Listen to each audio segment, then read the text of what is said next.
Kalispera.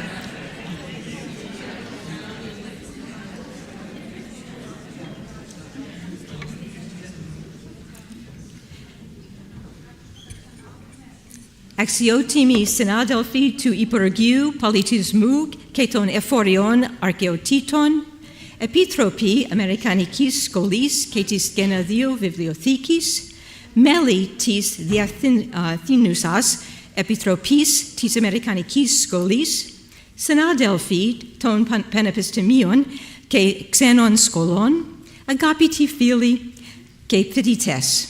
Με μεγάλη χαρά σας καλωσορίζω εδώ απόψε στην ετήσια συνάντηση της Αμερικανικής Σχολής Κλασικών Σπουδών στην Αθήνα. Χαίρομαι που βλέπω τόσους πολλούς εδώ απόψε. Επίσης, καλωσορίζω όλους όσους μας παρακολουθείτε διαδικτυακά. Είμαι η Bonna Wescoat, Διευθύντρια της Αμερικανικής Σχολής. Είναι τιμή μου απόψε που μοιράζομαι μαζί σας το έργο της Αμερικανικής Σχολής κατά τον τελευταίο χρόνο. Μετά την παρουσίασή μου, ο καθηγητής Hedreen από το Πανεπιστήμιο Williams, ο οποίος θα γίνει Whitehead Distinguished Scholar το επόμενο έτος, θα μιλήσει για τα σύνθετα πλάσματα ανάμεσα στην τέχνη, της επιστήμη και την φαντασία. Από το Υπουργείο Πολιτισμού θα ήθελα να ευχαριστήσω θερμά την Υπουργό Λίνα Μενδώνη, τον Γενικό Γραμματέα Γιώργο Διδασκάλου, την Γενική Διευθύντρια Αρχαιοτήτων Ολυμπία Βικάτου και όλες τις διευθύνσεις και τις εφορίες που μας αφιερώνουν χρόνο και υποστηρίζουν το έργο μας. Esteemed colleagues of the ministry and ephorias, trustees, overseers, and members of the managing committee of the American School, colleagues of the universities and foreign schools, students and friends, it is a great pleasure to welcome you this evening to the open meeting of the American School of Classical Studies at Athens. I am Bonna Wescoat, the current director of the school. It is my honor to share with you tonight the work of the American School over the last year, after which Professor Guy Hedreen, Amos Lawrence Professor of Art at Williams College and one of our distinguished Whitehead scholars for next year, will speak on composite creatures in Greek culture, art, science, and imagination. The American School is a unique organization. We are a consortium of over 190 universities, colleges, and institutes in North America, which are committed to the study of Greece from prehistory to the present. We are governed by a managing committee drawn from these institutions and guided by a deeply committed board of trustees, as well as overseers for the Gennadius Library. We have an office in the United States, and our main campus is here in Kolonaki. But our scholars and students take us across the breadth of Greece, ancient to modern, literary to scientific. It is their achievements that I present this evening. We are most of all a community, and we feel the loss of those who have contributed so much to the school and are no longer with us, including longtime librarian of the Gennadius Library, Sophie Papageorgiou, eminent Byzantine art historian Anthony Tony Cutler, E. Tucker Blackburn, who worked on the Hagia Irini excavations at Kea, Mitch Cadden, a dedicated volunteer of the Maklos excavations, the eminent historian of archaic and classical Greece, Lisa Callett, and two titans in the field of ancient art and archaeology, Jerome Jerry Pollitt and Brunhilde Bruni Sismunde Ridgway. We'll miss them all terribly. And as we honor those whom we've lost, we also welcome new people to the school staff. And this year we have quite a number. In Athens, Denver Graninger now serves as the Mellon Professor in charge of the school's academic program. And Nikos Giokas is Assistant Director. Alexandra Ketaveni is now the Athenian Agora Database Administrator. And Ioannis Dimokas has joined the school as the IT systems specialist connected with the Athenian Agora. Ashley Ryan is our new digital media fellow, and Christos Tsitsas has joined the Loring Hall staff as assistant chef. At Corinth, Nikolaos Limberopoulos now serves as assistant conservator for the Corinth excavations, and Nicoletta Konthili joined the Hill House housekeeping staff. Jean-Claude Delon and Dimitris Antoniou now work for the Athenian Agora. In the Princeton office, Andrew Federico joined the school as stewardship and events manager, and Courtney Evans is the new project editor for the publications office. Pia Kvanstrom, a valued member of the Agora staff since 2001, retired at the end of 2024. Now, Pia maintained the digital files produced every year in the Agora, ensuring that all photographs, scans, notebooks, and reports, including those generated by iDig, were properly incorporated into the Agora database. No small task for one of the largest excavation databases in the world. But her work did not stop there. Every December 13th, she organized the Santa Lucia festival at the Agora with glögg and other Swedish delights. Pia will be sorely missed, but we wish her well. Each year, the Alumni Association presents the Aristotle Award to an alum who has provided exceptional service to the school and who has contributed in an extraordinary way to its mission. I am pleased to recognize the winner of the 2025 award, our own Natalia Wojciechowicz-Brogren, Doreen C. Spitzer, Director of the American School Archives. In her 30-year tenure leading the archives, Natalia has overseen the integration of our archival resources into one dynamic collection now housed in state-of-the-art conditions. She has built its digital resources, mounted exhibitions in the Macriani's wing and online, and expanded its collections. Her topical and erudite essays in the blog From the Archivist's Notebook show us just how fascinating archives can be. And she continues to be a field archaeologist for the Maklos excavations in East Crete, with a focus on Hellenistic period material and ceramic studies. Axia Natalia.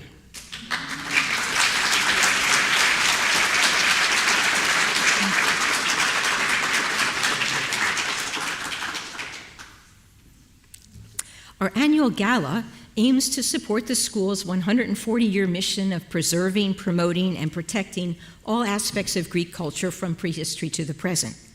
It's our opportunity to honor major contributors to the study of the Greek world. In 2024, we honored Wellesley College Professor Emerita and American School Trustee Mary Lefkowitz with the Athens Prize for her pioneering contribution to our understanding of women in the ancient world. This year, we will honor the Ecumenical Patriarchate of Constantinople with the Gennadius Prize in honor of its profound and enduring contributions to the preservation, promotion, study, and transmission of the tenets of Hellenism through the centuries. Now, the founding mission of the American School centers on education, and it remains our chief purpose. Through summer and year-long programs, we aim to reach students across a wide range of disciplines, interests, experiences, and career stages. Our summer is particularly busy. In 2024, the summer session program was led by Professors Amelia Brown and Amy Smith. Professors Amelia Odo and Bice Peruzzi offered a summer seminar entitled Warriors, Sailors, Traders, and Pirates, Aegean Islands Through the Ages, and Professors Jake Morton and Thomas Rose led a seminar on the archaeology of Hellenistic Greece.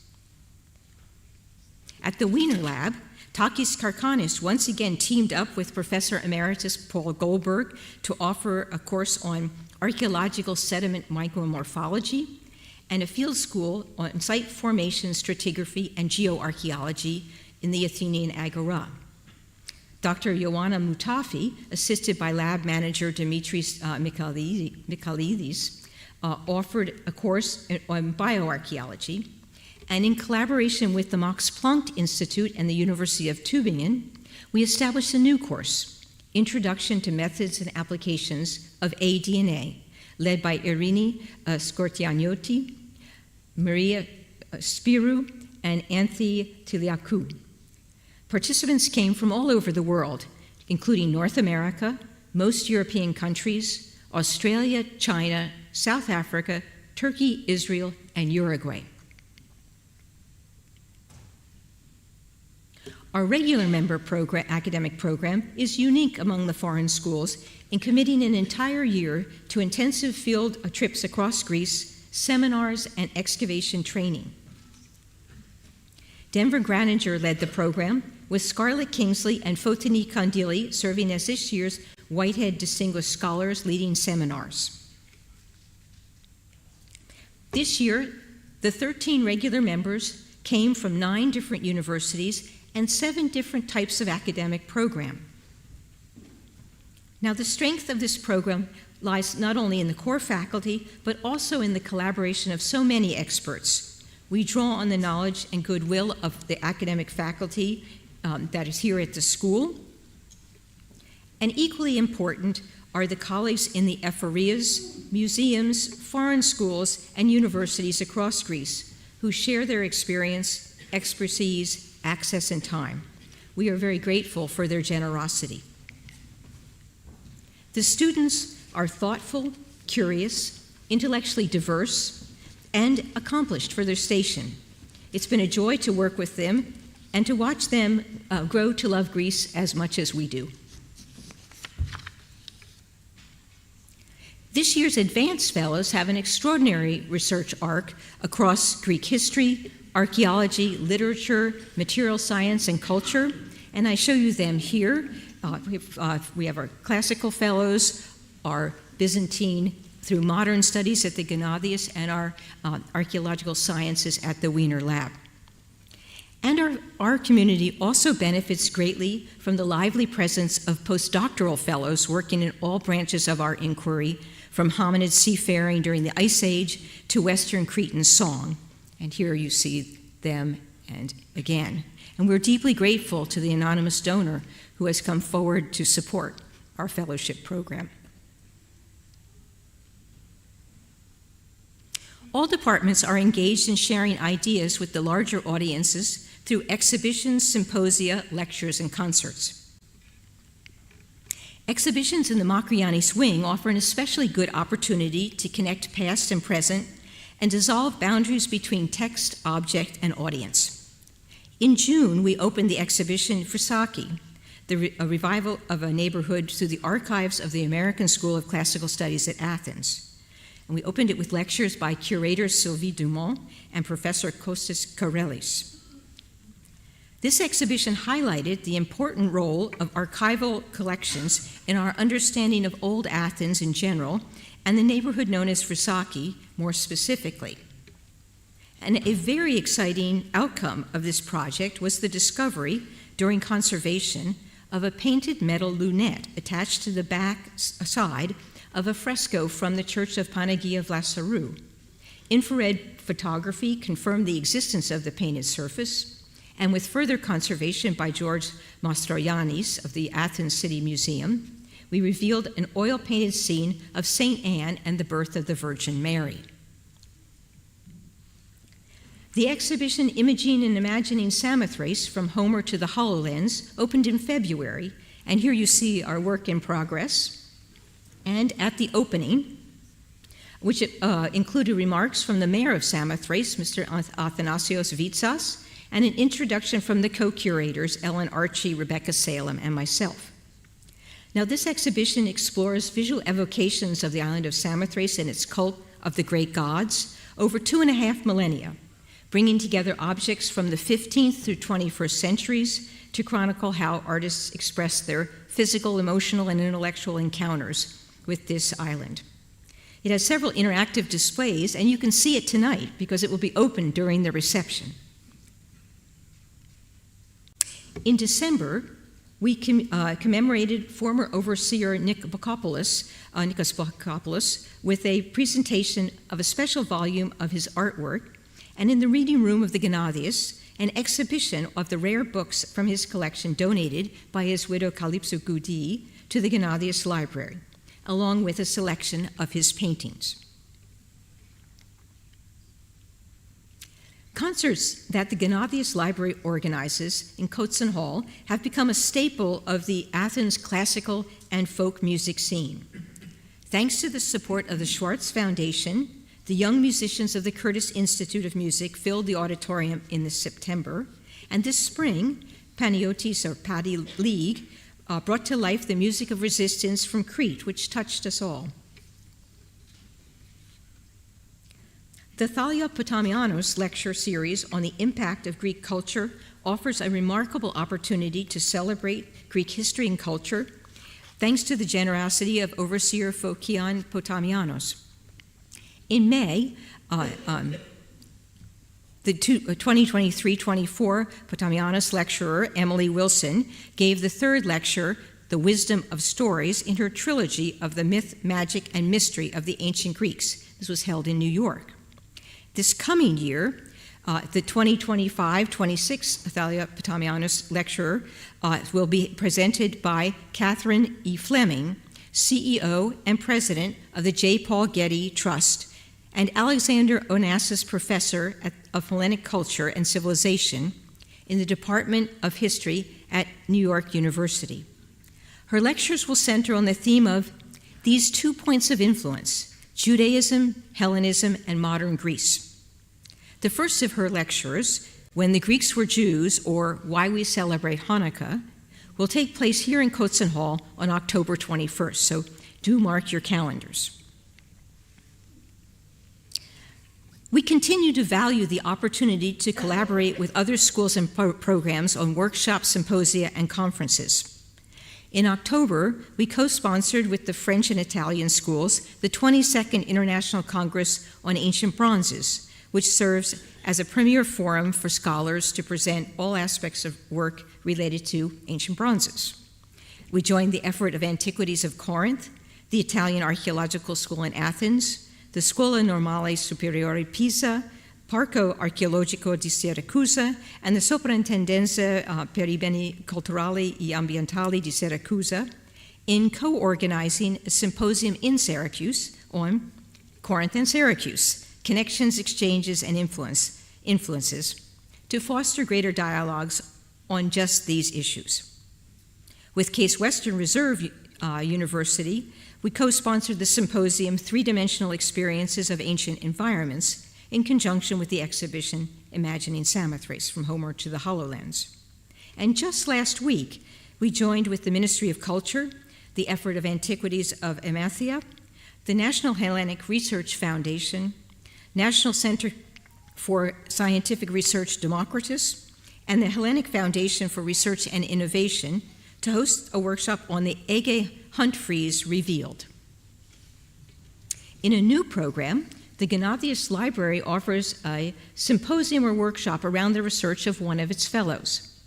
Last April, we held Orthodoxy and the Ottoman World Around It, inspired by the postdoctoral work of Dr. Yusuf Zia Karabajek, Makrokostis Fellow.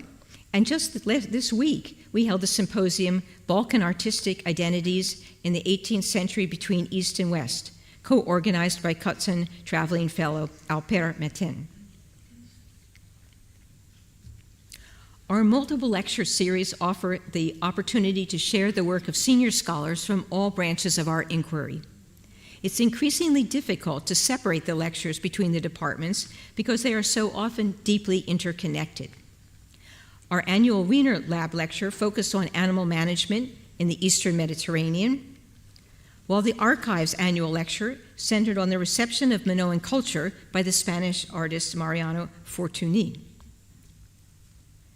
The Fitch and Wiener laboratories continue their very successful seminar series, while a collaboration with the Kanelopoulos Museum and the Hellenic Open University brought us a series exploring human-animal relations in the past.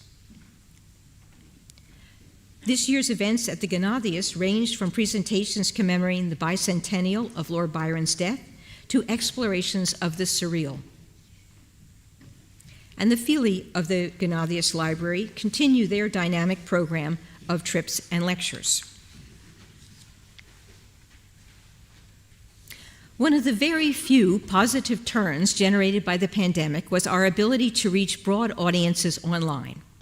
Since the last open meeting, we have live-streamed 52 events and lectures with an online attendance of 105,365 unique visitors across the world. In the last 2 years, our digital exhibitions have also had great exposure, reaching 1,215,817 visitors. Now, we're not finished quite yet. We have more from each of the departments. Telos Panos reports that the ESPA-funded initiative promoting the cultural content of the American School of Classical Studies at Athens with AI support made significant strides in 2024-25.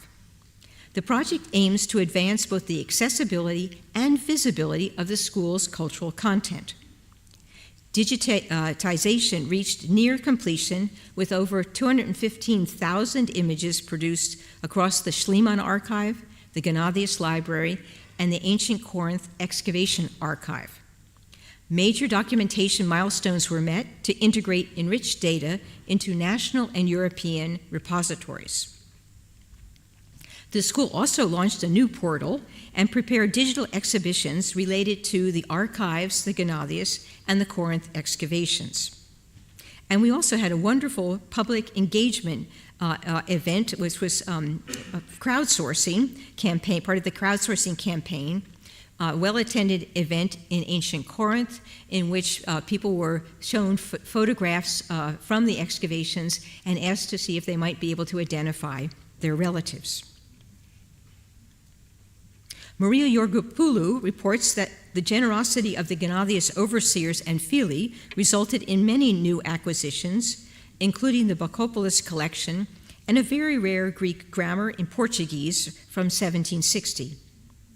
In addition, we received a collection of some 500 letters donated by the descendants of the Brest family, who served as French consuls on the island of Milos during the time of the discovery of the Venus de Milo. Natalia Wojciechowska-Brogan reports that among the highlights in this year's archival acquisitions are John Michelson's stamp collection, 3,500 Greek stamps from the first postage in 1861 to the latest stamps priced in drachma, and including 2 mint sets of the 1896 Olympic commemoratives. They also received 18 leather-bound volumes containing the family correspondence of Konstantinos Melas, which complements the Melas family photographic collection, which is already part of the school archives. Inspired by the collaboration of the German Archaeological Institute with the Dippelon Society for the Study of Ancient Topography, the Archives has undertaken a similar project to map the 146 Attic sites connected with our large Sherd collection, and you see that mapping here. From the Blagan Library, Maria Tourna reports that the collections have grown to over 123,000 books and periodicals, with a continued focus on print format. A new web interface was developed to help users locate books within the library's rather labyrinthine stacks. And in December, we hosted a productive meeting with colleagues from the libraries of the foreign archaeological schools and institutes to discuss key topics held in common. At the Wiener Lab, Takis Karkanis reports a significant milestone has been achieved in our flagship initiative, the Phaleron Bioarchaeological Project. After more than 10 years of dedicated effort, we have completed the data collection for all 1,077 skeletons. The lab continues research with several other collaborating projects around Greece, including the archaic temple at Amarinthos in Euboea, Mycenae in Gla, or Narcomenos, and the Paleolithic Epidema cave in the Mani.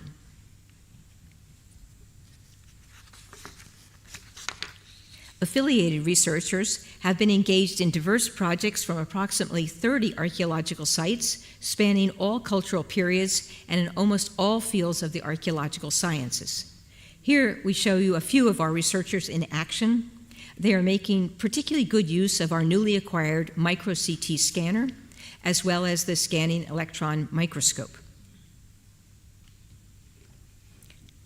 A major goal of all of our research is, of course, dissemination.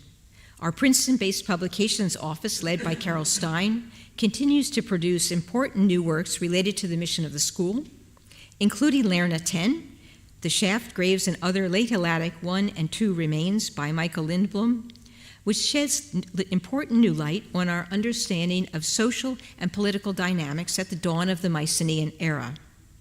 They also published an English-language edition of the catalog, In the Name of Humanity, American Relief Aid in Greece 1918 to 1929, to accompany a traveling version of this exhibition. In Athens, we published 54 Suideas, edited by former director of the school, Jennifer Niles, and with contributions by current and former members of the faculty and staff. This is the first new history of the school to be published in almost 50 years. We also produced a bilingual catalog for the exhibition, Imaging and Imagining Samothrace. Our journal Hesperia continues to publish cutting-edge research. Volume 93 for 2024 contains reports from our affiliated projects, studies on Corinthian and Athenian topics, and research on the wider Greek world. In closing this section of our presentation, I want to express my gratitude to all of our staff for making everything we do both possible and also a joy. Thank you, every one of you. Ευχαριστώ πάρα πολύ.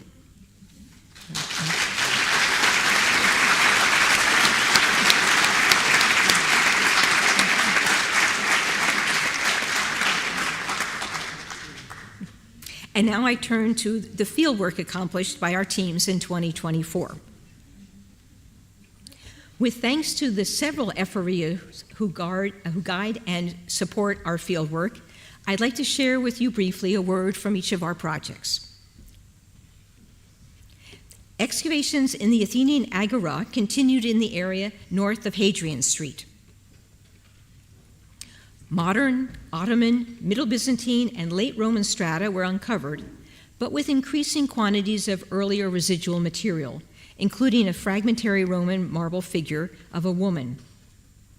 By the end of the season, significant remains of the Middle Byzantine neighborhood were brought to light, and the results of flotation work and phytolith analysis continues to be very robust.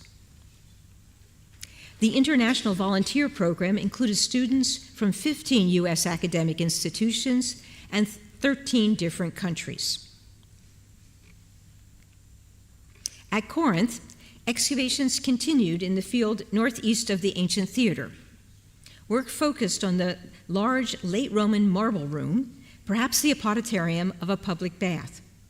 More of its west wall was unearthed and its west entryway revealed. Most of the opus sectile floor in the newly excavated portion of the room was damaged and roughly repaired before the room was abandoned in late antiquity.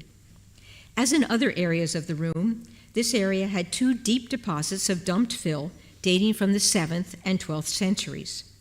It also had a small lime kiln, likely dating to the Middle Byzantine period. West of the marble room, excavation revealed more of the heavy east-west wall with a semicircular niche and doorway that was uncovered in 2023.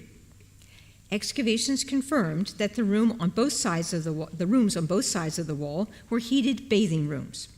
Although the excavated portions of these rooms lacked their original elevated floors, the south room yielded a few in-situ brick supports, pili, of the hypocaust floor below the floor. Although it's likely that the newly revealed bathing rooms were associated with the marble room to the east, their later histories seem to be distinct. The marble room was filled with a dump rich in material culture, while the bathing rooms had only building debris. Further progress was made on the multi-year project to conserve and restore the wall paintings excavated in the 1980s in the area to the east of the theater. In collaboration with the effort of Antiquities of the Corinthia, as well as with the architectural firm Thymius Papagiannis and Associates, we continue our work on aspects of the master plan for Corinth, including reuse of the old museum and a conservation and architectural study for the South Stoa. In addition to our sponsored projects, we have many active affiliated projects, either conducting fieldwork or in study seasons and conservation, and I turn to them now. The Isthmia Michigan State project held the first season of a 2-year permit, during which they conducted limited geophysical survey in the area east of the Temple Temenos and south of the Roman Bath. The results indicate the presence of additional features that follow the same orientation of the Roman Bath and other buildings in the East Field. They also began an NEH-funded effort to use RFID technology to track artifacts and documents in the storerooms and archives by tagging the 200-plus notebooks and roughly 900 collections of context pottery in order to quickly locate an object in storage using a handheld RFID reader. The Ceramics Arts in Greece program, in collaboration with the ceramics program at Michigan State University and the Global Arts Studio in Corinth, also took place. This program combines study of ceramic artifacts, visits to contemporary artist studios, and hands-on production of works in clay, with student work featured in an exhibition the following fall at Michigan State University. Now for Samoth, I know this is what you've all been waiting for, Samoth. But I report it's our final season of our excavation permit, and work proceeded at the west gate in the ancient city wall, which by virtue of its unique design and extensive traces of stele cuttings, we feel must be the sacred gate from city to sanctuary. Here we offer a preliminary reconstruction of its main door wall. Excavations in the sanctuary, in the area of the east building on the Stoa Terrace, aim to understand the sequence of buildings that preceded the Stoa. Fill dumped into the east building contains some of the same fine Attic redware pottery found in this area in the 1970s. Excavation in Space K revealed complex stratigraphy. In reaching a packed earth floor behind and below the staircase shown here, we found similar high-quality red figure pottery, as well as walls belonging to the earliest phases of construction on this side of the central torrent. And to the east of the Huron, we recovered evidence for a structure best represented by remarkably large plaster moldings of several different profiles.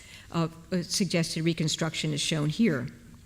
While the deposit of moldings was not in primary collapse, this type of material has been found only in this location and likely should be associated with the boulder walls recovered in the area as well.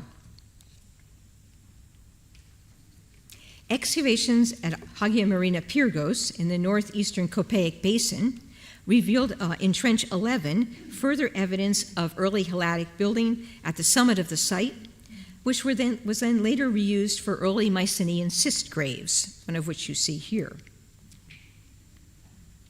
The early Mycenaean settlement was destroyed, with some houses being repurposed for infants' burials and the deposition of a massive fill that has been dated to the late Helladic 3A1 and later.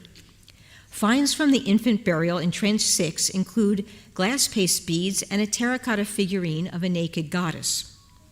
Finds from Trench 9 are consistent with LH3B habitation, including a largely intact, undecorated amphoriscos.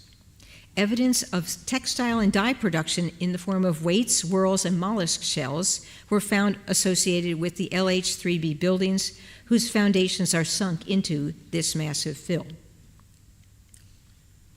The Lechian Harbor and Settlement Land Project conducted its second season with the aim of further refining understanding of the occupation phases and eventual abandonment of the site. Excavation continued in previously explored areas, including Area A, where excavation in the room to the west and below the Roman porticus was full of fallen roof tiles, along with the skeleton of a young woman who appears to have been caught in the collapsing building, and it dates to the abandonment of the site around 500 CE. Excavations in the Area B, a warehouse, uncovered stacked floor tiles of two different types, one Roman foot square and another Corinthian. And in the mausoleum in Area D, excavations revealed the south parieted of either a porch or a ramp and a tile grave of a young woman. The entrance to the interior room was found on the south side, and there was evidence for 2 phases of construction.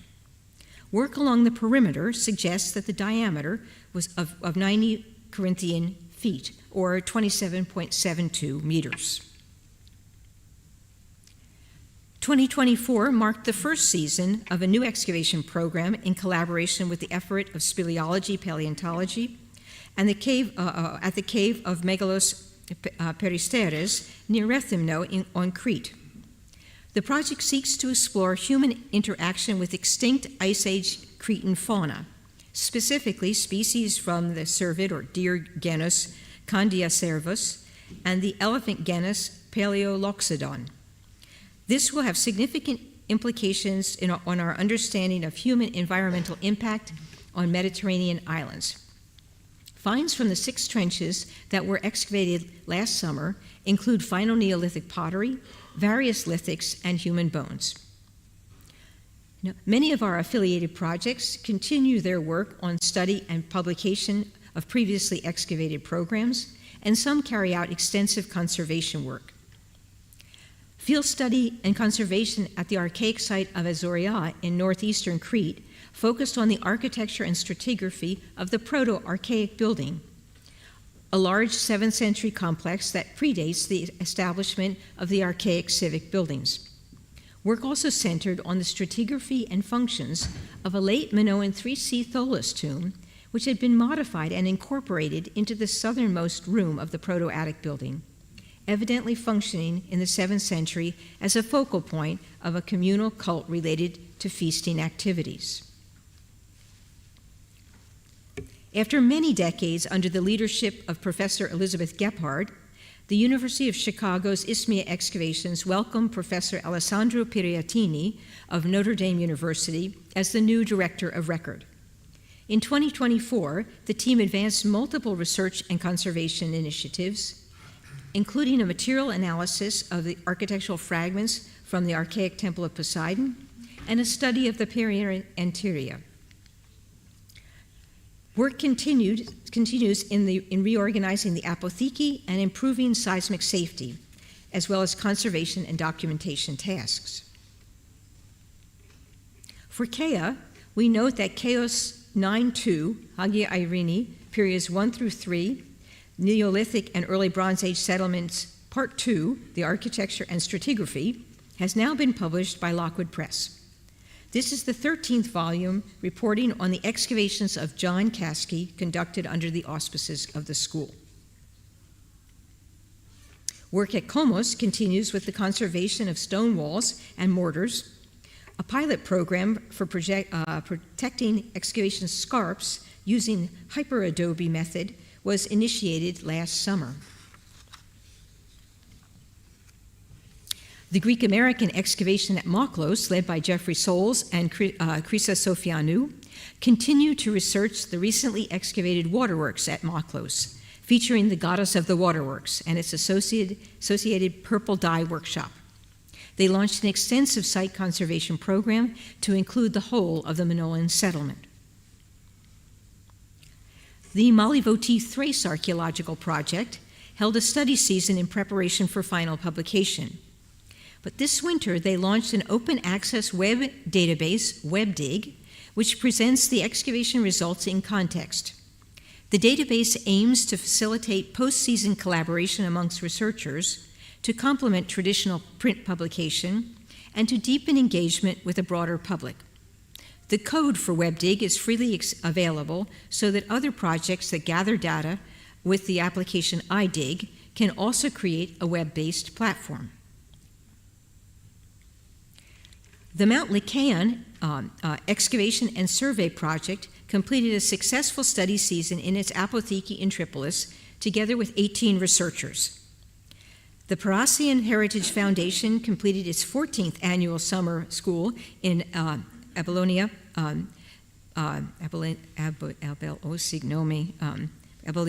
Messenia.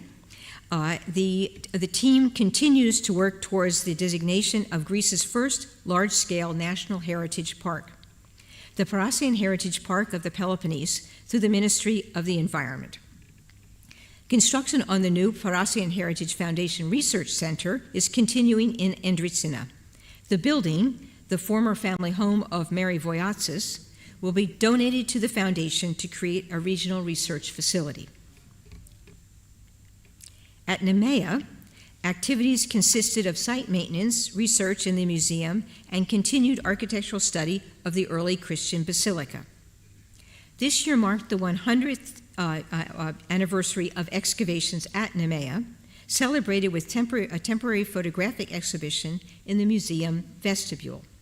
The opening event included remarks from the ephor of the Corinthian, Panagiotia Cassimi, the mayor of Nemea, Konstantinos Frusios, and the then Under Minister of Culture, Christos Dimas.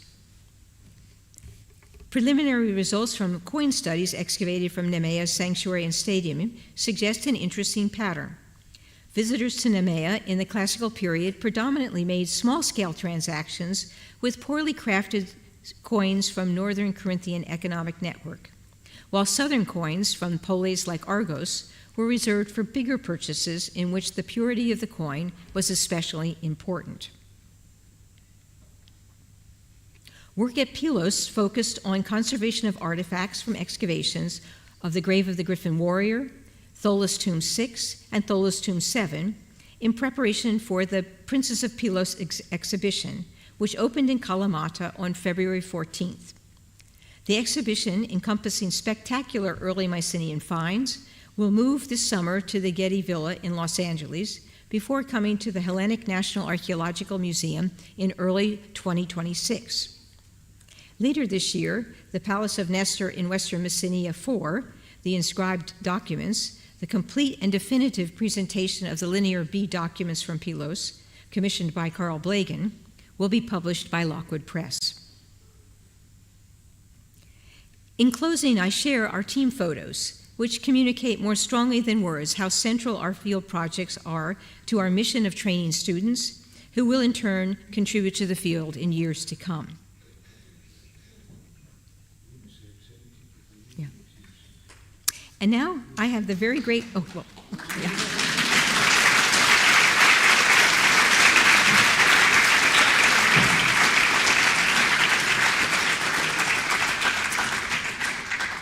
Thank you.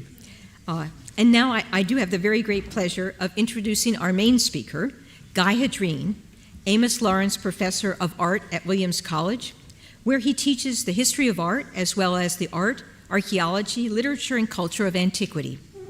He is well known for his sophisticated iconographic studies, which connect visual imagery with literature, philosophy, performance, narrative, and science. And in so doing, he represents a major facet of the research that is supported by the American School. As I mentioned earlier, he will be one of our Whitehead Distinguished Scholars next year, but his participation at the school reaches back to the time he spent as a regular and associate member, as well as an NEH Senior Research Fellow. The present paper is part of a new book project entitled The Making of a Monster, Art, Science, and Imagination in Greek and Roman Antiquity. Please join me in welcoming Guy Hedreen to speak on composite creatures in Greek culture, art, science, and imagination. Guy.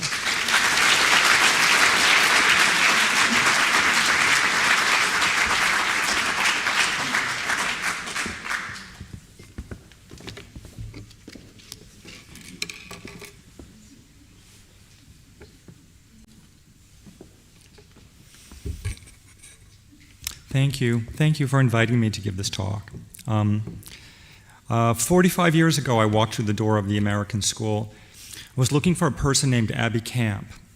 A college here in Athens had arranged for her to teach me how to draw pottery for scholarly publications. And she did that, and it helped me get my first job on a digs a couple of years later. But I remember thinking at the time, what is this place? And I asked the people at college here in Athens, Steve Diamond and my other teachers, and they said, oh, well, that's where the serious work is done. And so I was intrigued by that. And I came back here as a regular member. And I knew a little bit about this program, but nothing prepared me for spending a year with Fred Cooper traveling around Greece. Anyone who thinks that the field of classical archaeology is a conservative, intellectually conservative field just needed to spend one day traveling with Fred to be disabused of that idea. No one asked more questions in my life about. He questioned everything and taught us to do the same thing. And he taught us to. No hypothesis was too crazy to think about, but you then had to bring it to the material and see if it worked. It was truly a life-changing experience to do that. And as you say, 10 years later, I got to come back. Had the great fortune to come back as an NEH fellow. But now I had a family. I came back with Elizabeth McGowan, who's also an art historian and archaeologist, and our two tiny children. And what was really striking to me was, the school was an incredible place to work. In the second year I spent here as a graduate student, I was able to look at 2,000 representations of satyrs on Athenian vases in 1 year. This is before the internet. Where else in the world could you possibly do that except here? And so, it was an incredible place to work, and I was able to get a second book done. But what was really striking to me is that my family was, at the heart of this place, and everyone loved having the baby and, passing him around. And our 2-year-old daughter Rose wanted to go to tea every day at the Saloni to hang out with the graduate students, and they were cool about hanging out with her. I've been coming back here the last 3 or 4 years, over the last 10 years, probably 6 times.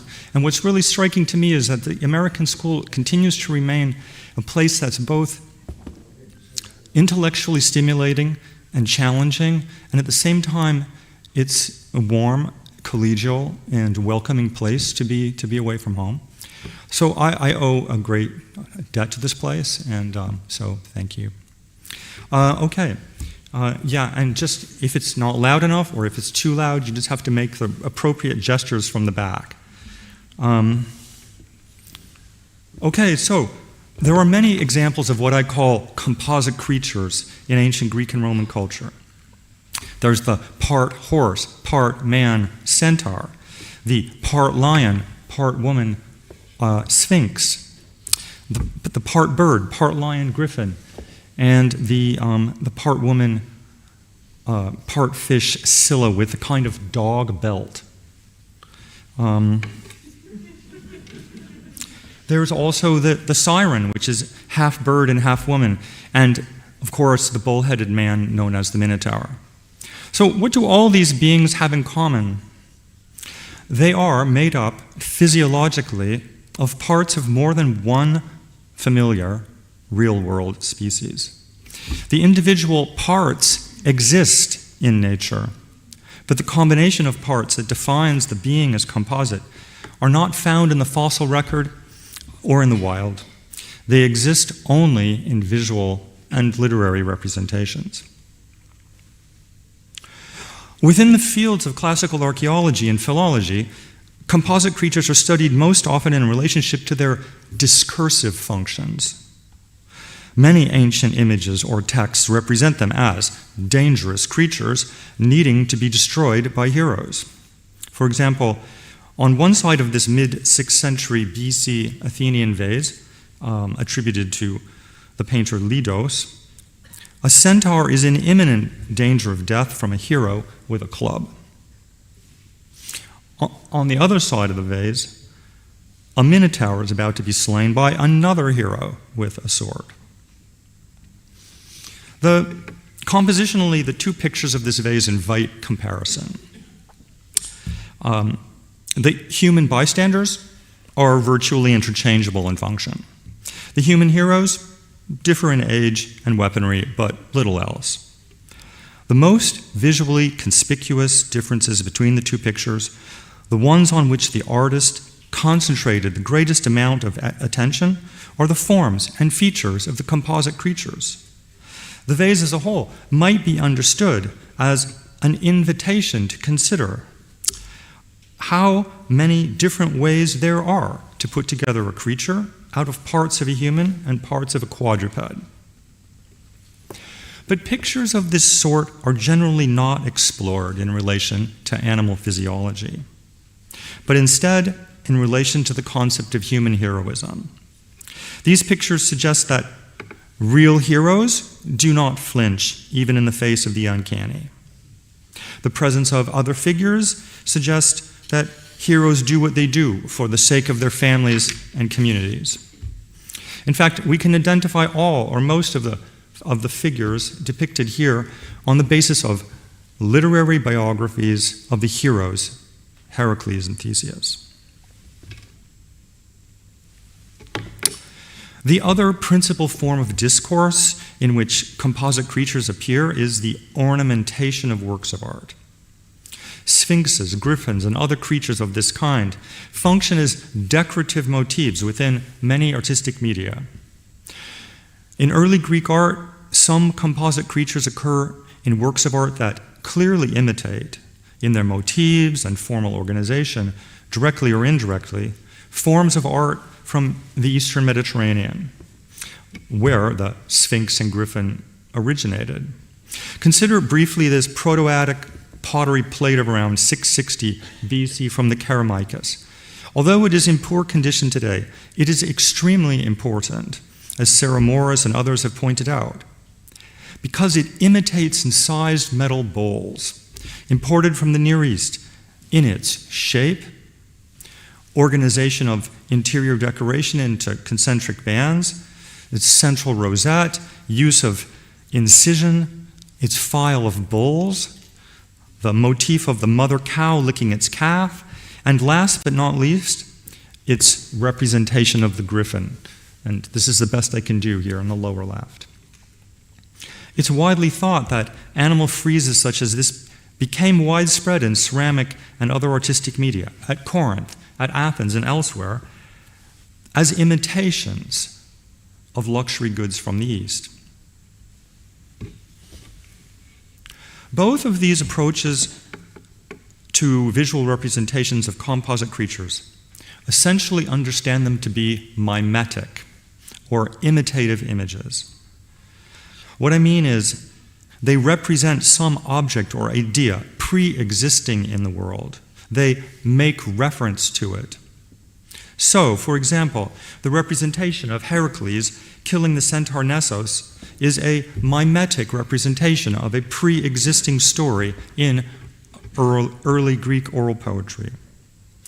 The representation of lions, sphinxes, and siren on this vase in Boston is considered a mimetic representation of real ornamental motifs on other kinds of art forms. The mimetic approach is grounded in part in ancient theoretical texts like Aristotle's Poetics, but it is a limited approach, inasmuch as it is unable to address questions that one might call ontological. Here, I mean ontological in two ways.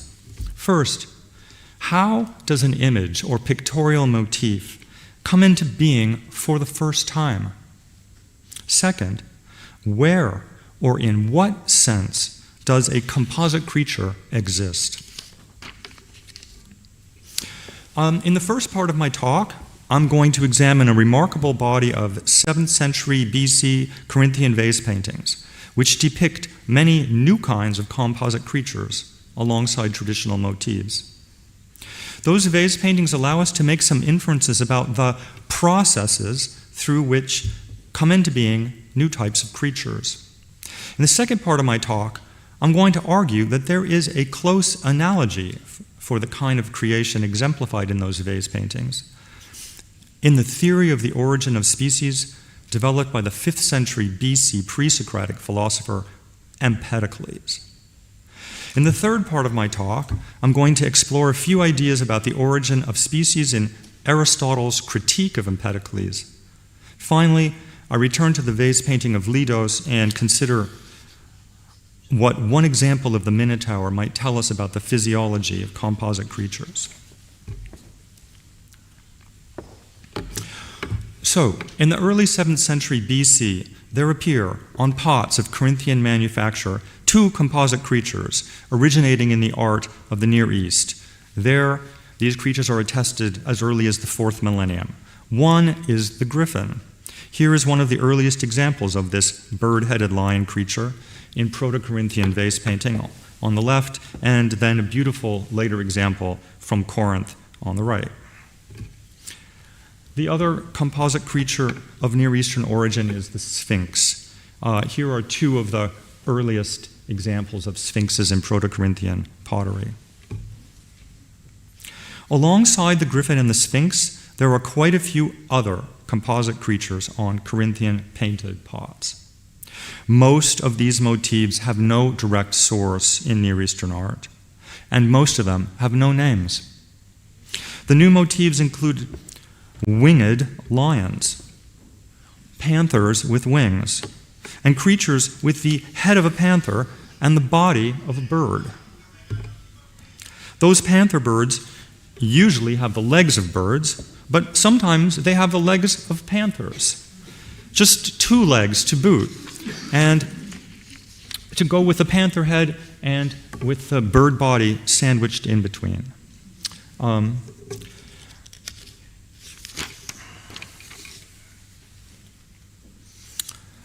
There are double-bodied composite creatures of several different kinds, including a double-bodied sphinx, a double-bodied panther bird, and the pièce de résistance, a double-bodied winged gorgon with lion's paws. The new motifs also include griffin birds. This is a mixture of the body of a real waterfowl and the head of another composite creature, the imaginary raptor-like griffin, which includes things that no real bird exhibits, including an artificial forehead knob and long donkey-like ears. So to this group of non-traditional composite creatures, I think should probably be added the human-headed bird that is commonly known as the siren.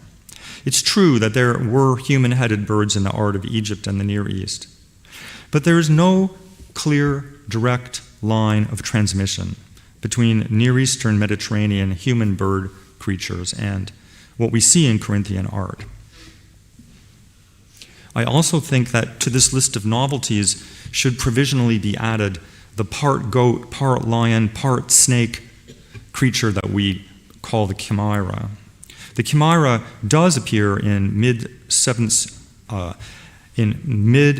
century, late Proto-Corinthian pictorial representations of a story, familiar from literary accounts, including the hero Bellerophon and the winged horse Pegasus. But this form of creature does not enter Corinthian art as a legendary monster. It enters instead as a non-narrative experiment in attaching heads of various kinds to the bodies of lions in Middle Corinthian art. Finally, there are a few truly rare motifs. One example is this precious goat-headed bird, which occurs on the upper register of this sadly poorly published vase in Paris. Perhaps the most extraordinary example comes from the excavations at Corinth, unfortunately somewhat fragmentary, Middle Corinthian vase. It contains at least 4 unique composite creatures never seen before or after. There is a kind of hedgehog, from left to right, there's a snake with 2 heads, one serpentine and the other human. Then there is a kind of hedgehog-phallus combination. Then there is a 2-headed dolphin-rabbit combination, which has wings. And finally, there's a creature with the lower body of a human and the upper part of a goat. I hope this survey is enough to make the point that composite creatures in Proto-Corinthian and Corinthian pottery are not limited to traditional, imported, decorative motifs reproduced for the sake of some elite connotations. And they are also not primarily subjects of heroic narratives. These new motifs represent or embody a process whereby new pictorial motifs are created in Proto-Corinthian and Corinthian vase painting. At the same time, they express something about how animals were thought to be put together. With very few exceptions, these new animal motifs were created by assembling familiar animal parts into novel combinations. It's possible that the template was suggested by the venerable foreign motifs of the griffin and the sphinx, which, in the incongruity of their makeup, focus attention on the idea that an animal is made up of parts. I think this is suggested, for example, by Louvre A430, which depicts the novel goat bird creature and the perhaps novel siren side by side with traditional griffins and sphinxes. In this way, I think the vase invites the viewer to wonder what the four types of composite creature have in common and how they differ. What they have in common is a small number of parts that have been rearranged. Variation for its own sake can be seen even in the wings of composite creatures. Here is a pair of griffin birds, each exhibiting a different form of wing. And on the far right, you can see a single sphinx bearing the two different kinds of wings on its single body. Surely, the combination of two different types of wing on a single animal is not an oversight, but an exemplification of the principle of playing with parts that informs this entire body of vase painting.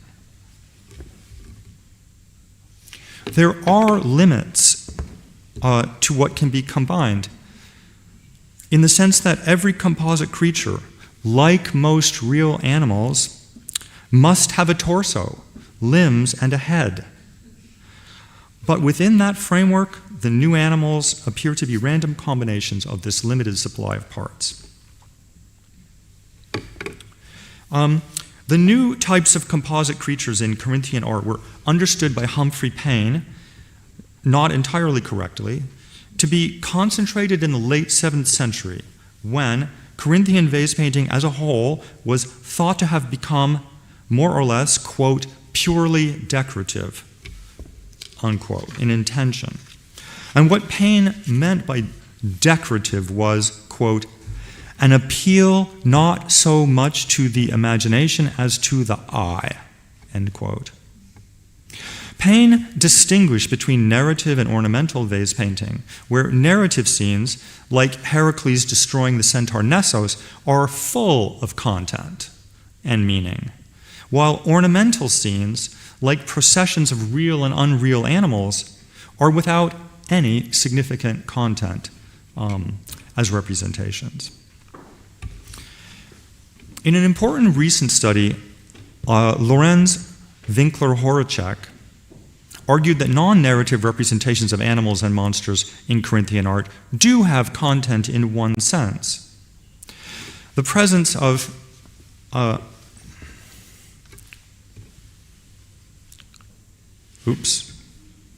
it's right there. The presence of unreal creatures in scenes with real animals characterize the imaginary space of the representation as a particular space within the world as the Greeks imagined it. The space called the eskatia, the border between the known and the unknown parts of the world. In this border zone, it would make sense, Winkler-Horacek suggested, to find real and unreal animals juxtaposed. It's an attractive interpretation, but it insists that Corinthian representations of composite creatures are comprehensible in relation to some actual space within the world. They represent that space. Whereas Aristotle, at least, talked about composite creatures differently. In the Physics, it's my quote on the very bottom of the screen here, he wrote, quote, "It is generally assumed that whatever exists somewhere, in contrast to things which are nowhere because they are non-existent. So the obvious answer to the question, where is the goat, stag, or sphinx, is nowhere." End quote.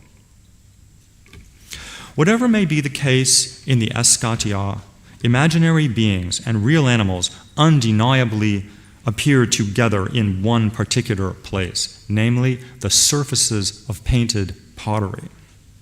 It is painting, and perhaps painting alone, that makes possible not only the juxtaposition of real and unreal animals, but also the very creation of these composite creatures. Those creatures constitute a particularly generative artistic phenomenon. On the one hand, because they do not exist anywhere outside of art, they tell us something about how artistic creativity that goes beyond mimetic fidelity to the real world. On the other hand, because composite creatures are made up of parts of real animals, they also advance a kind of theory of the nature of animals. So in the second part of my talk, I'm going to argue that there is an analogy for this way of thinking about representations of composite creatures within early classical Greek culture. This is the extraordinary theory of the origin of species, developed in the mid-5th century BC poetry of Empedokles. To understand the theory, it helps to know a little bit about his cosmology in general. Empedokles theorized that the universe is made up of 4 fundamental elements, right? Earth, fire, air, water, and 2 fundamental forces, what he called love and strife, or attraction and repulsion. Those 2 forces wax and wane in strength in opposition to each other. And as the force of love increasingly predominates, the elements begin to come together, forming first simple bodily tissues like blood or bone. Then the tissues are drawn together to form body parts like limbs and organs. Then the limbs and organs are drawn together into complex organisms, and the result is a world of living creatures. Ultimately, the force of attraction becomes so strong that everything is drawn together into an undifferentiated spherical singularity.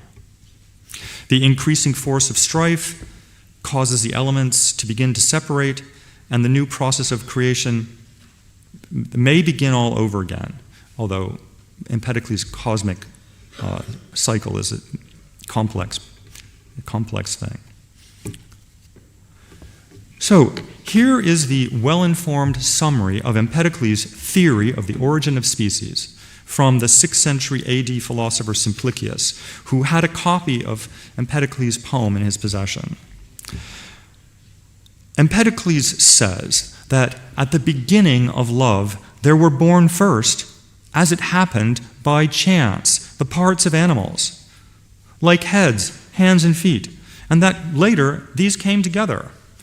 He's now quoting Empedokles, races of man-headed cattle, while others sprang up inversely. That is, composites of cattle and human beings, and all the parts that were assembled with one another in such a way as to be capable of surviving became animals and continued to exist because they satisfied each other's needs. A human head coming together with a human body ensures the survival of the whole. But with a cow's body, it is not adapted and is destroyed.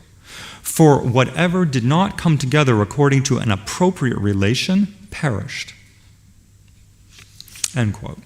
This theory is of considerable importance for the history of biology because it is the earliest known example of the idea of the survival of the fittest. Some of Empedokles' own words about the origin of species survive. Fragment B57 describes the preliminary phase of the creation of independent body parts, often called the wandering limbs. Quote, "From the earth blossomed many faces without necks. Naked arms wandered about, bereft of shoulders, and eyes roamed about alone, deprived of brows." End quote. Notice how much these parts seem to want to come together here. Fragment B61 describes a variety of creatures from the subsequent phase of creation. Quote, "Many grew double of face and double of chest, races of man-headed cattle, while others sprang up inversely, creatures of cattle-headed men, and mixed here from men, there from women, creatures fitted with shadowy genitals." That is a hard translation to read. In this passage, Empedokles describes the creation of three types of creatures that ancient readers of Empedokles interpreted as mythological figures, namely the hermaphrodite Minotaur and the river god Archaeological. So there are two extraordinary features of Empedokles' theory of the origin of species, which are arguably similar to what we saw in Corinthian art. The first is the order in which things were created. The parts of animals, like limbs and organs, were created first. Only subsequent to that did complex living beings come together out of those pre-existing body parts. The second important feature is that the parts of animals came together to form complex organisms by chance, randomly.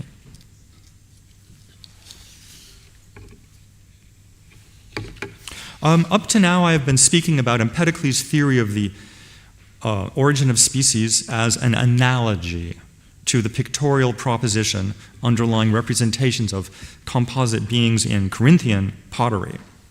The poetry documents a conception of animal life which gave priority to parts and random combinations.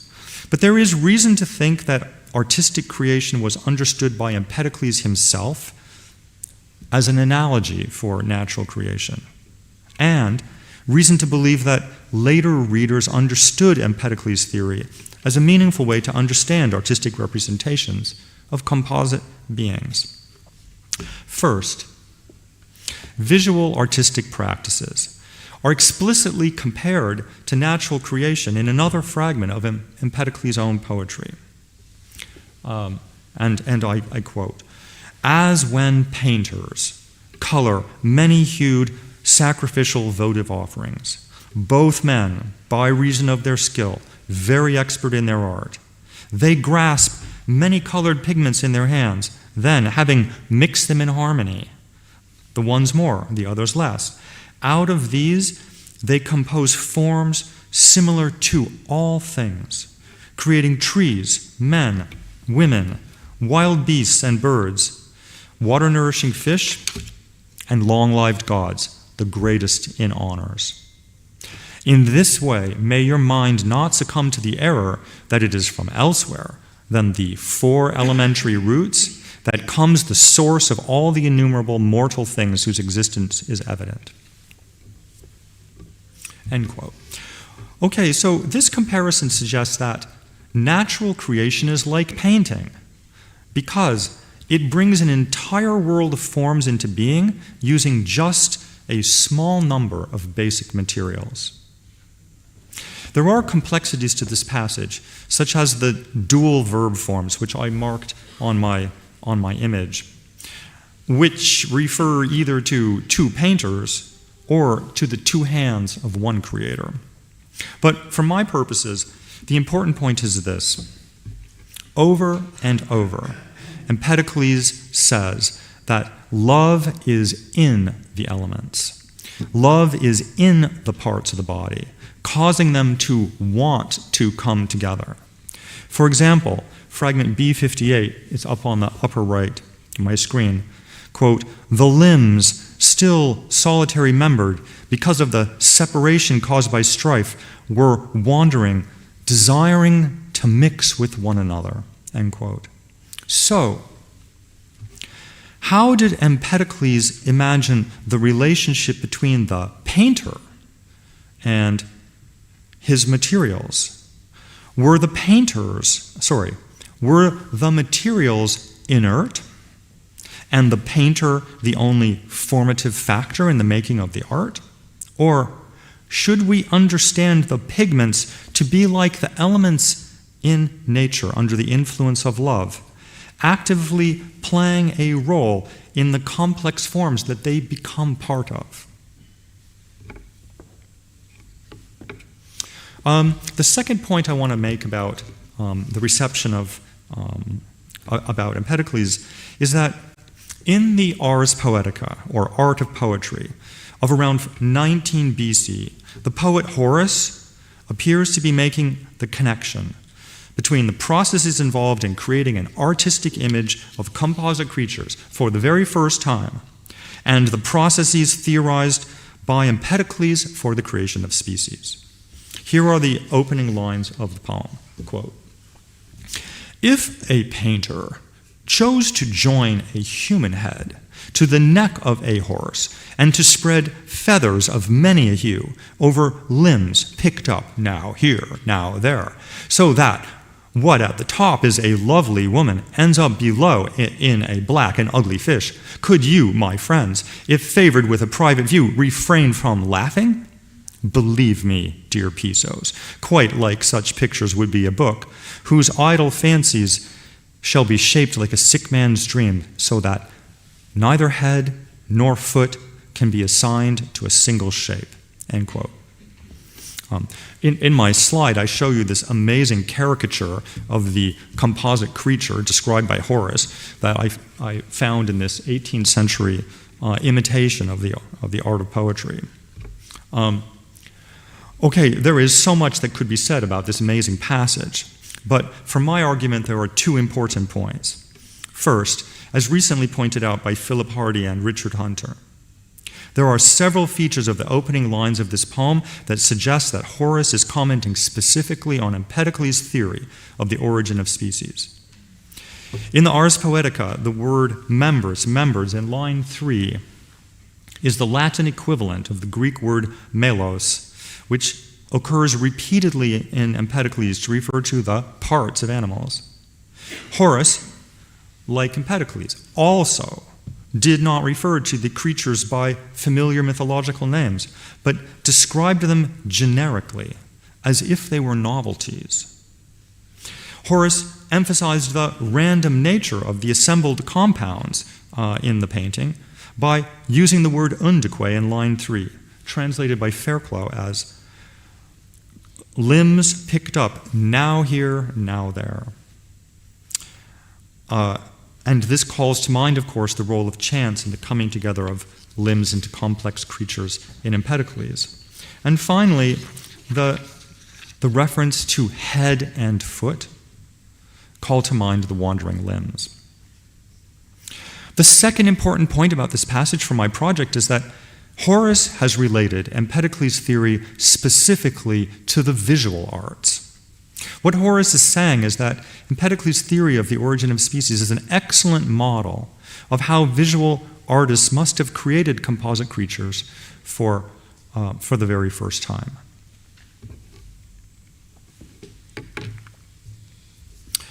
So the earliest detailed critique of Empedokles' theory of the origin of species occurs in Aristotle. The most famous of the arguments against Empedokles occurs in Book 2 of the Physics. In this part of the Physics, Aristotle discussed at length the idea of chance as a causal agent, and he brings his lengthy discussion to a conclusion in the paragraph I'm about to read to you. I know it's a lot of Aristotle, but you can't really deal with Aristotle in any other way. So, here, the question arises whether we have any reason to regard nature as making for any goal at all, or as seeking any one thing as preferable to any other. Why should it not be a coincidence that the front teeth come up with an edge suited to dividing the food, and the back ones flat and good for grinding it, without there being any design in the matter? And so, with all other organs that seem to embody a purpose, in cases where a coincidence brought about such a combination as might have been arranged on purpose, the creatures, it is urged, having been suitably formed by the operation of chance, survived. Otherwise they perished, and still perished, as Empedokles says of his man-faced oxen. End quote. This passage is famous not least of all because it was quoted in a footnote of the 4th edition of The Origin of Species by Charles Darwin, who wrote, quote, "We here see the principle of natural selection shadowed forth," end quote. But he doesn't give any credit to Empedokles. Okay, it's commonly said that Aristotle's primary goal in this part of Book 2 of the Physics was to demolish one pre-Socratic argument in particular, namely that the forms of all things in the world can be explained by or reduced to the properties of the fundamental elements of nature. That is, hot, cold, wet, and so forth. In a 1992 essay, however, Susan Mayer persuasively demonstrated that in Book 2 of the Physics, Aristotle's primary concern was to refute the specific argument of Empedokles that living creatures and their parts came into being by accident. That entire long passage that I read to you, she has argued is all about Empedokles. Mayer's analysis has helped scholars to appreciate just how central the role of chance was in Empedokles' theory as Aristotle understood it. In the text following the quotation about teeth, Aristotle offered several specific arguments against Empedokles' theory. One argument is particularly relevant to my talk. Here and elsewhere, Aristotle tells us that an animal is a structure of parts which exists henekatinos, that is, for the sake of something, which, in the case of animals, is making it possible for the animal to be a living being.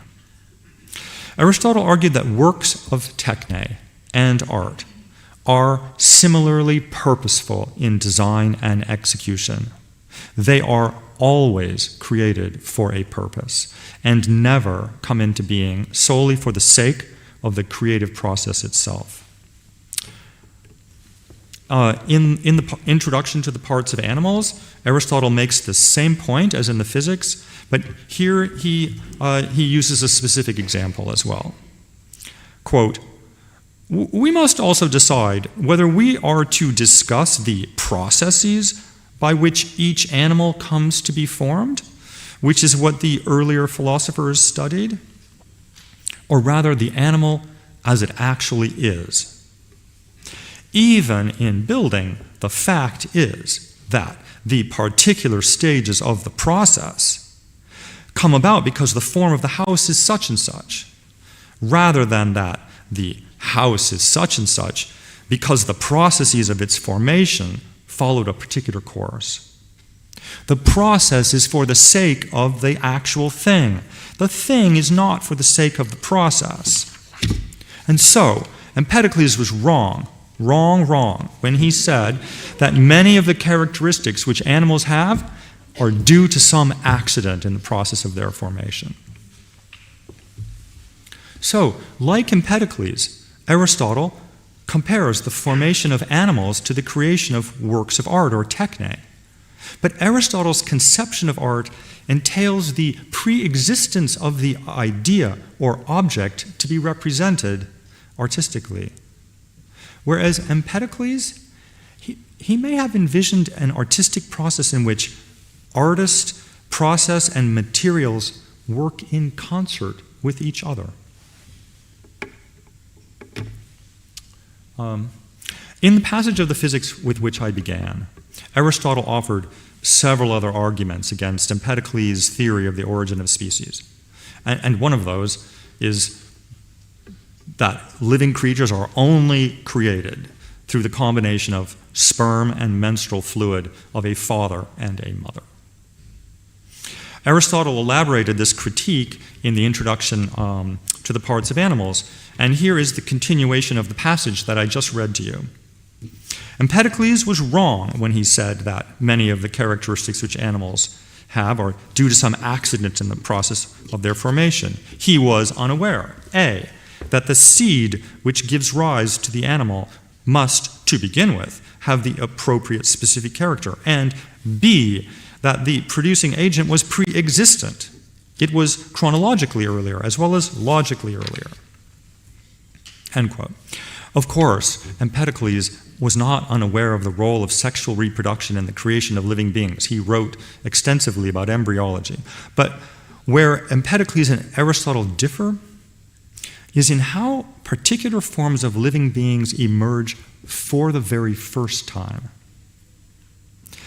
It has often been said that Aristotle believed there to be an eternal, essential form of each animal species, never created but always existent. But David Bohm has shown that in Aristotle's mature biological writings, this is not correct.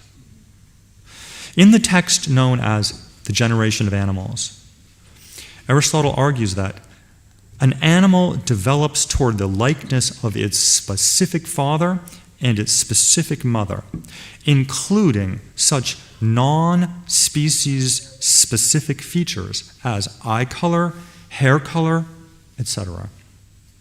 The two individual parents are the only efficient causes, to use his lingo, of the form of an offspring. There is no place for what we would call species as a causal factor. In the parts of animals, Aristotle argues that the particular features possessed by an animal are those features that benefit it in particular circumstances such as its environment. If a group of animals share so many features that we might say they belong to the same species, that is because similar circumstances give an advantage to similar features like fur, feathers, pinchers, or whatever. This way of thinking about species is shown by a remarkable discussion in Book 2 of the Generation of Animals, which concerns sexual reproduction between male and female of different species. Here, Aristotle argues that a number of different kinds of animals can successfully reproduce with animals of other kinds. Okay, I don't have time to read you all these passages. What is important about this passage are three theoretical principles. One principle is that, it's kind of amazing, but any kind of animal can successfully generate an offspring sexually with another animal, so long as they are physically capable of carrying out the sex act and roughly comparable in size and period of gestation. The second principle is that, with the puzzling exception of the mule, and a lot of ink was spilled on this, the offspring of interspecies sexual reproduction are always fertile. Aristotle was not aware that many animals cannot produce fertile offspring with animals of other species if there is a difference in the number of chromosomes in the father and the mother. That's the problem with the mule. But all other hybrids are fertile offspring. And then the third principle is that in physical appearance, the offspring of interspecies sexual reproduction will resemble the father and the mother more or less equally. Perhaps this brief summary is enough to indicate why, for Aristotle, unlike, for example, the Old Testament, animal species are not finite in number, they're not eternal, and they are not unchanging. If members of two different species copulate, and if they successfully produce offspring that are themselves fertile, and if their offspring resemble both the father and the mother equally, all of which Aristotle claimed, then they have essentially created a new kind of animal species. From the topic of composite creatures, this brief discussion of sexual reproduction across species lines is important, because the best known of all composite creatures from antiquity, the Minotaur, was believed to have been a product of sexual reproduction between a human female and a bull. For the sake of time, I'm going to assume that you are familiar with the basic outlines of this story. The myth is often interpreted along ethical lines. It is a negative statement about the potential of human technology to exceed the limits of nature, or it is a misogynistic commentary on female sexuality. Few scholars have suggested that the myth has anything positive to say about hybridization, about how hybridization was understood in antiquity. A close comparison between the myth and the account of cross-species reproduction in Aristotle, however, would reveal a surprising number of shared assumptions about sexual reproduction. This point is important for me and for my project for one particular reason, and that is there are quite a few Athenian vase paintings that can be understood as working out certain physiological questions about what the offspring of a human female and a bull would be like. And in the short time remaining to me, I'm going to just go through one example. So consider this vase painting in London of the Minotaur, attributed to the artist Leidos. Of course, the picture can be understood as a paradigm of human heroism. But having said that, it appears to me that the most interesting part of the painting to the artist was the physiology of the Minotaur. The body and face of this creature are covered with very short incisions. How should we interpret these incised dashes? On the reverse of the same vase, there are identical short incisions on three types of being. The skin of a fawn, worn by a nymph, a hare, that is, the rabbit-like creature, and three satyrs. What this picture tells us is that incisions of this sort are not purely decorative, assigned to just anything, but are depicted on animals that were known, or thought, to possess a short coat of hair, like that on a real deer or rabbit. But the idea that the Minotaur has a coat of hair over its entire body is a little surprising. It makes sense that the face of the bull might be explicitly depicted as covered with short hair, since bulls are like that in real life. And occasionally one can see bulls depicted with small incisions on their faces in Athenian vase painting. But humans do not have as much body hair as cows, and the humans in this vase painting are not depicted as covered with hair. So why should the human part of the Minotaur be depicted in this way? That is not the only unusual physiological feature of this Minotaur. The neck of the Minotaur is treated differently from the face and the body. Between the lines of the clavicles and the jaw, the neck is filled with longer, backward S-curving incisions. This appears to represent a coat of even longer hair on the neck of this creature. In addition, the neck of the monster possesses what can only be called a mane. The mane consists of 6 locks of even longer hair, they each formed by 3 gently curving incisions that meet at a point. The necks of bulls are never depicted in this way in vase painting.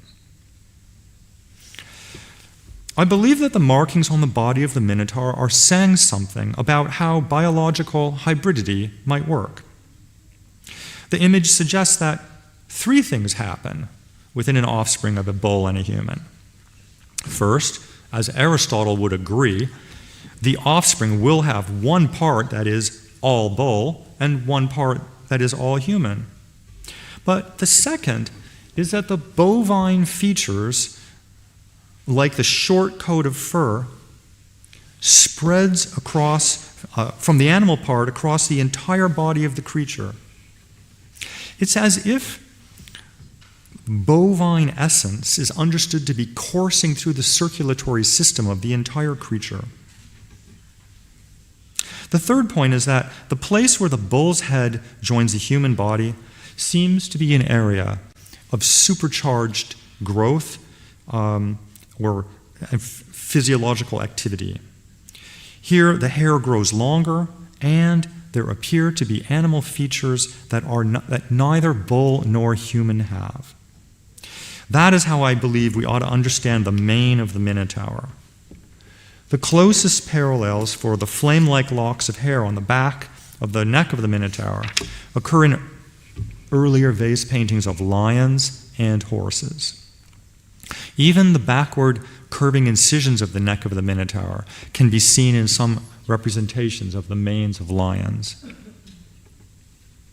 The vase painting of Letos, then, suggests that where the bull and the man come together in the body of the Minotaur, in the area of the neck, the ordinary rules of animal development did not apply, and unexpected animal features can appear, resembling the mane of a lion as much as the neck of a bull.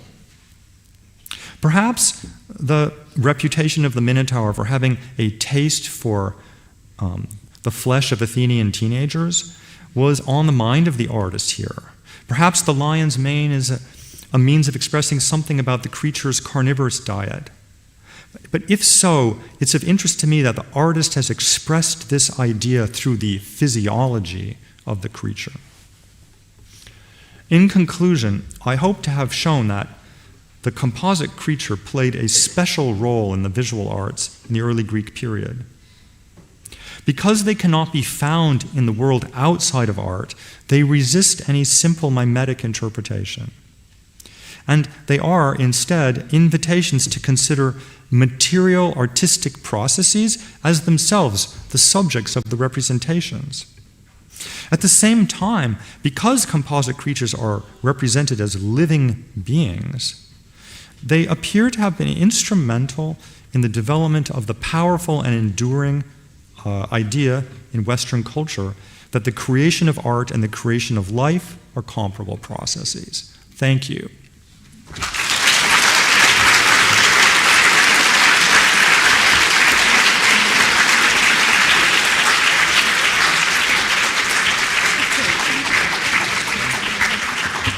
Thank you so much, Professor Hedreen.